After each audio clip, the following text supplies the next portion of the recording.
Phone लावतो बाई, अक्काला विचारतो मुख्यमंत्र्याची लाडकी बहीण योजना भरलं का नाही. हा लागला. हा हॅलो अक्का, काय करायला? बरं हाव का? हा बरं आहे बाई. हा भरलं का फॉर्म मुख्यमंत्र्याची लाडकी बहीण योजना?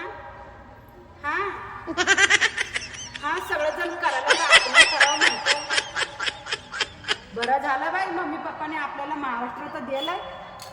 हा हा मी पण करायला ना, दाजी करायला, दाजी कागदपत्र घेऊन फिरायला नसतं. मुख्यमंत्र्याची लाडकी बहीण योजना.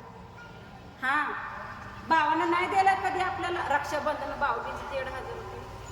हा मुख्यमंत्री द्यायला काय माहिती किती दिवस देतं, किती महिने देतं, 2 महिने देतं का 3 महिने देतं. बायानेच तर या झाल्या तर मुख्यमंत्र्याची लाडकी बहीण योजना करायला. हा हा मी बी करतो, तू बी कर. हा बरं आहे ना, तू बरं हा का? हा खाल्ली भाकर खाल्ली, तेच चाललंय. फॉर्म भरायचा, कागद गोळा करायचे, मुख्यमंत्र्याची लाडकी बहीण योजना. हा करतो. बरं ठेव.